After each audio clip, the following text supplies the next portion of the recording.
canal Handball Gerações recebe hoje o atleta Jackson Ferreira, que hoje é um atleta que está no meu grupo, né, no meu projeto Nova Geração, aqui na cidade de Tuiutaba, e eu tenho muito prazer em estar recebendo ele para a gente bater um papo sobre handball, porque é uma pessoa que o esporte para ele tem vários sentidos, e foi um atleta desde pequenininho, com uma história super interessante, que fez do esporte um paralelo para que ele pudesse alcançar todos os objetivos dele na vida profissional, na vida dele pessoal. Então, assim, é um atleta que eu admiro muito, tenho muito prazer de ter ele comigo no meu projeto, e hoje a gente vai estar aqui para conhecer um pouco da história do Jackson, que é uma história muito bonita, muito legal. Jackson, se apresenta pra gente, né? Seja bem-vindo aqui no canal. Obrigado, Fabi. Bom dia, né? É um prazer estar aqui. Meu nome é Jackson, né? Sou natural de Araporã. Morei em Tuiutaba de 98 a 2001 com os meus pais. Meu pai trabalhava no Bradesco. E em 2007 eu voltei para cá para fazer a faculdade. E foi aqui, nesse mesmo ginásio aqui, que eu conheci o handball, que é um esporte que eu pratico há mais ou menos 15 anos, né? Que é algo que a gente tenta parar, mas não consegue. É, um bichinho me picou. E graças a Deus ele não deixou eu parar, né? Que é muito, muito, muito bom estar aqui, né? E para mim é além de ser um esporte, é uma forma de educação, né? Que ele leva a gente a pensar, ele leva a gente a trabalhar em equipe, ele faz com que a gente tenha uma união entre grupos. É um esporte muito bom. Eu sou professor lá no Instituto Federal, na área de eletrotécnica, faço doutorado na UFO e associo os tempos, né, para poder fazer a prática do esporte, para poder manter, né, a saúde e também, né, uma forma de entretenimento. Isso é bom, porque, assim, qualidade de vida, né, Jackson? E o esporte realmente traz pra gente, nos ensina valores que são fundamentais para a nossa vida, na vida adulta, né? Pra gente seguir como bons cidadãos, né, participativos, né, atuantes nessa nossa sociedade. Eu imaginava que você, então, tinha começado o handball na sua cidade, em Araporã, então foi aqui em Tuiutaba, para mim uma surpresa. Vamos dizer assim, o conhecer o esporte foi aqui. A minha irmã, né, eu tenho uma irmã mais velha, ela tinha uma amiga que tinha um namorado que ele jogava handball aqui. E no aniversário da minha irmã, em abril de 2001, ele comentou comigo que ele treinava handball no ginásio, e eu não sabia o que era o esporte. Eu gostava muito, né, quando criança, jogar queimada. Mas é bom. Então, quem não gostava? Era uma brincadeira, né, para quem tinha muita força no braço. Então eu tinha, né. Aí ele foi e comentou comigo e eu vim aqui. Na época, alguns, né, que hoje não jogam mais aqui pela cidade, e o treinador era o Soró, né, e eu fiquei de abril de 2001 até dezembro treinando aqui. Só que era só um treino, eu vinha uma vez na semana, quando podia, né? Não era todos os dias que eu conseguia, porque eu morava lá próximo da rodoviária, meus pais não deixavam eu vir toda vez para cá. E era à noite? E era à noite, e tinha dia que era durante o dia, só que aí eu não podia porque eu estudava, então não dava. E aí quando voltei para Araporã em 2002, foi aí que eu comecei a participar de campeonatos, a treinar realmente, porque eu levava no início como uma brincadeira. Porque eu levava queimado como brincadeira, conhecia um esporte associado à força no braço, e aí eu comecei a ter essa interação com o esporte, mas o campeonato, essa sensação mesmo, só em Araporã mesmo. Lá em 2002, quando 2002. Você voltou. Você estava com quantos anos nessa data aí? 14 anos. 14 anos. E lá a equipe era assim, tinha os projetos por faixa etária, como que acontecia? Tinha uma equipe só, porque Araporã é pequena, tem quantos habitantes? Hoje acho que deve estar próximo de 7 ou 8 mil habitantes, assim, o número exato eu não lembro. Mas lá, quando eu voltei para lá, tinha só a categoria adulta. Então não tinha categorias da minha faixa etária, né, juvenil na época. Então eu treinava junto com o adulto, porque era a única oportunidade de treinar. E aí eu morava em Araporã, mas estudava em Tumbiara. E em Tumbiara tinha time escolar, né? Então, para não ficar sem as competições, porque como Araporã treinava lá, mas não participava de campeonatos, o GIME, Campeonato Mineiro, só participava desses campeonatos que tinham locais, Copa em Capinópolis, né? isso, bem regionalizado. Tinha em Jataí, uma coisa assim.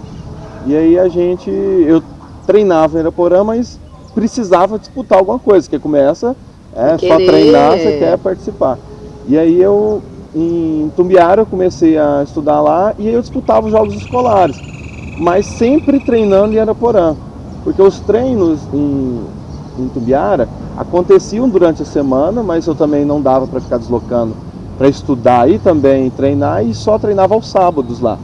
Então o treino mesmo era em Araporã, e sábados às vezes lá com o time da minha categoria. Mas é uma coisa que você, quando começa a jogar com pessoas mais velhas, você não quer treinar somente na sua categoria. É outra. Você quer, né? E é uma forma de desenvolvimento, que hoje aqui eu vejo bastante, né? Os nossos atletas da quarta geração, digamos assim, né? Do projeto, eles treinando conosco, né? Eu acho que é uma forma de amadurecimento, e você aprender, né? Porque você começa a enxergar algumas coisas que na sua categoria mesmo você não enxerga. É verdade. Então lá em Araporã eu comecei a treinar, mas isso em 2002. Mas o primeiro campeonato que eu fui jogar por Araporã a nível estadual foi em 2006 somente. Então o resto dos campeonatos que eu disputava era a nível escolar, e em Goiás tinha um nível até razoável, né? Que a gente disputava os jogos escolares e viajava, né? As fases regionais assim como acontece aqui. Então foi lá que começou o gosto e o campeonato, né? Araporã é uma cidade ainda que investe bastante, né, no esporte, e só que pelas poucas possibilidades que a gente tinha na época de disputar um campeonato, a gente não disputava. Então, hoje nós temos agora a fase da Liga Triângulo, e isso não existia. Na época, né? Verdade. Só existia Mineiro e existia Gime. Então a prefeitura tinha que investir bastante nisso. E não eram todos os prefeitos, né? Os secretários que investiam. O que eu acho interessante em você, que você é uma atleta bem eclético, por exemplo, você joga em todas as posições, basicamente. Isso você dá créditos a ter começado já desde os 14 anos com a equipe, a treinar com a equipe adulta, e com a equipe adulta realmente a gente começa nessas posições, né, o ponta, o pivô, para depois vir conseguir o espaço lá na armação, ou era porque você tinha vontade mesmo e treinava em todas as posições? Como que você dá essa questão sua de ter essa variação de jogar em mais de uma posição? Você comentou um ponto que é chave. Quando você começa a treinar numa equipe mais velha, você mais novo, você é jogado para a ponta. Você completa o time. Então eu começava a jogar na ponta até invertida, na ponta direita, né? E aí foi surgindo oportunidades, né? Não tinha o esporte na época, não tinha essa movimentação onde um ponta caía para armação como é hoje. Não, o ponta era ponta, afundava e ficava quieto lá no fundo. A hora que queria, jogava a bola em você. E aí eu fui vendo isso, né? Essa falta de oportunidade, e fui treinando até aparecer. E quando eu disputava os jogos lá em Tubiara, na escola, eu subi de categoria em 2003, né, e comecei a treinar com o Edinho, que era o treinador lá na época. E aí, por falta de opção deles, não tinha armador direito. E aí ele perguntou quem quer jogar lá, porque ninguém gostaria, porque não tinha canhoto para jogar, tinha o canhoto só para a ponta direita, mas não tinha para a armação direita. E ele perguntou quem gostaria, eu fui o primeiro a levantar a mão, eu quero. Quem era Porã, eu só jogava de ponta. Lá eu jogava de ponta, eu falei assim, não quero mais jogar de ponta, vamos lá. Isso, e aí eu fui e comecei a jogar na armação direita, que é uma posição para quem é destro, muito ruim para a questão corporal. Então no início era a lombar doía, a lombar machucava bastante, mas com o tempo você aprende. Então quando você joga numa posição que ela desfavorece o seu corpo por questões, né, de estrutura, você aprende a jogar em todas as outras. Então, se você está jogando uma que você tem que virar todo o seu corpo para dar um passe, o que é jogar numa posição que você consegue, sem olhar, dar um passe? Então, começar do complexo para chegar no mais fácil. Isso, aí eu acho que essa visão que o treinador teve de adaptação que eu tive naquela posição, a gente tinha sempre o armador central. Então, se ele saía, ele me colocava lá e colocava outra armação direita, até pela estrutura de jogo. Então eu fui passando por cada uma dessas posições. Então fui me adaptando a elas. Então isso favorece muito visão de jogo e entender quando o cara está lá. Então, às vezes você indo para a posição que você não joga, te faz enxergar como fazer aquele jogador jogar. Porque quando você joga na armação, você precisa enxergar todo o time. E jogando lá, central, faz com que você enxergue ele. Fala assim, nossa, essa ponta fica livre toda hora desse jeito e ninguém está me enxergando? Não, mas você também não enxerga. Então essa, digamos assim, essa variedade de posições ajuda a você enxergar todo o, digamos, o completo, né? Que é o fazer jogo de handball. Do jogo, né? O tempo inteiro. Mas se for para escolher mesmo assim, é central, porque aí a partir que você gosta. Isso, que é a partir de quando a Araporã começou a evoluir, que em 2005 eles foram pro Jime, eu não fui. E aí eu quis ir pro Jime, né? Em 2006, eu já queria treinar para poder ir.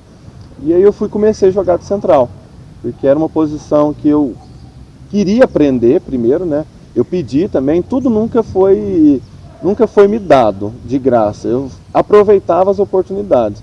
Eu falo assim, eu quero jogar ali, eu posso, deixa eu treinar aqui, deixa eu fazer um arremesso aqui para ver como que é. E aí, com a velocidade de bola, os treinadores começaram a perceber que era uma opção, não a única, né?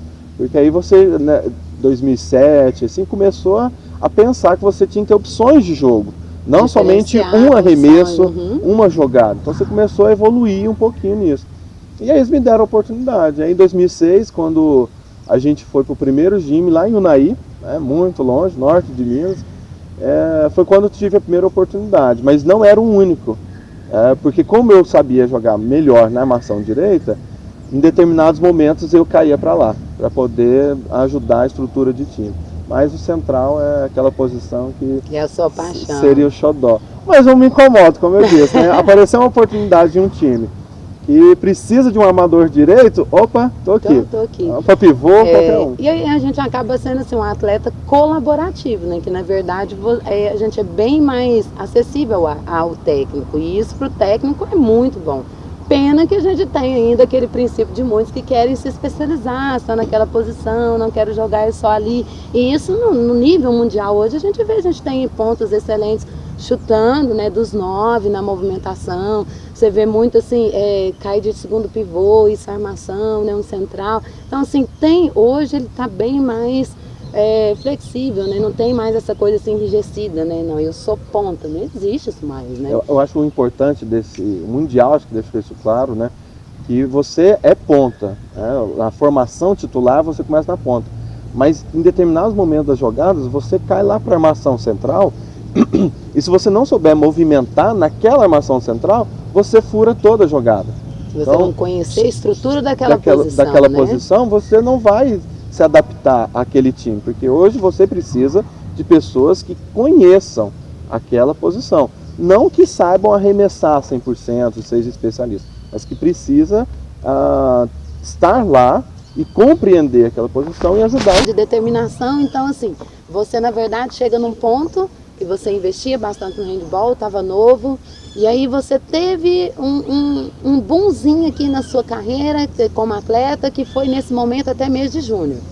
Você chega, foi organizada uma competição lá em Araporã, que veio uma equipe que estava sendo formada até na cidade de Contagem, e aí você teve um convite, né, tudo tal, mas você estava num período da sua vida que era meio que X, né, que era um ponto. Conta pra gente como que foi essa passagem sua desse momento, entre continuar jogando e continuar com os objetivos que você tinha para sua vida profissional, principalmente enquanto os seus estudos. Em 2006, né, que eu acho que quando foi para mim, quando comecei a jogar mesmo, não que o nível escolar não seja, até porque hoje o nível escolar ele é extremamente alto, né? Nos Estados Unidos, por exemplo, lá é tudo escolar, né? Tudo universitário, os esportes lá. Bem voltado. Então ainda é muito forte. Mas eu considero que as competições que mais me deram prazer foi em 2006. Então em 2006 eu jogava para qualquer time. Em 2006 teve uma Copa em Turama, eu fui jogar para Santa Vitória. Teve uma em novembro que eu fui jogar para Araxá. E nesse de Araxá eu jogava juvenil, júnior e adulto. Então era aquela vontade de jogar. O gás também tá. O gás estava a 1000. Só que aí no final de 2006 eu fiz o vestibular aqui para engenharia elétrica aqui na UENG, né, aqui em Tuiutaba. E em 2007, em janeiro, teve essa competição, a Copa Araporã, onde a equipe de contagem foi lá, né? E eu acho que era o auge mesmo que eu estava, né? Porque eu era categoria juvenil para júnior, quase já nessa transição, mas tinha nível até para jogar no adulto. E aí eles fizeram o convite, mas não era algo que eu tinha planejado para mim. Seguir o esporte e abdicar de uma coisa que eu queria. Eu queria continuar com o esporte, mas associado à minha universidade. Paralelo. Né? É paralelo. Então eu não queria, e acho que nem perguntei para minha família se eles aceitariam. Eu mesmo tomei essa decisão na época, agradeci o convite, não, de maneira nenhuma. Até porque eu não estaria aqui agora conversando com você. Né? Nossa, mas eu não teria você como meu atleta. Então, assim, realmente são escolhas. Chega um determinado momento da vida que você sofre bastante, porque você gosta demais daquilo. Treinava 5 dias por semana, gostava até de treinar com quem era do mirim, né? E lá pelo menos fazer a parte básica, né? De base. E aí eu senti bastante. Não, é uma oportunidade, eu acho que nunca vai ter outra de eu ir para um grande centro, né? Para poder disputar. Mas não era o que eu queria, era tornar o esporte a minha opção de renda ou de vida. Eu queria transformar o esporte na minha opção de vida associada a uma outra profissão. Né? Então eu vim para cá em Tuiutaba em 2007 para poder fazer a faculdade, abdicando dessa oportunidade e continuei, né? A partir daí, continuar com o esporte, a treinar, a jogar. Né? E foi quando eu comecei digamos, tecnicamente, treinar realmente em Tuiutaba. Né? Que foi quando eu voltei para cá em 2007 para fazer a faculdade. Então é uma opção. Considero que cada um tem que seguir o seu caminho. Mas tem que estar atrelado aos estudos, até porque pode ser uma coisa sazonal. É uma coisa que vai estar muito bom num período e em um outro período pode não ter. Pode ter uma lesão. Pode ter uma lesão, aumento, né?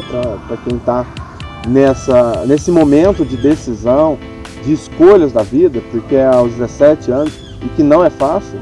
Quero te dizer que você vai escolher coisas para sua vida até a sua morte. Até o final. Porque cada dia da fase adulta, né, você tem umas escolhas. Como, por exemplo, eu não tenho tempo sempre de vir treinar. E eu gostaria. Eu organizo para poder vir. Mas eu tenho que fazer uma escolha. Eu não posso abdicar do meu trabalho para vir aqui. Mas eu também não quero sair daqui. Então são momentos que você começa a interpretar. E que quando você está no júnior, nessa idade, você não tem muito essa mentalidade.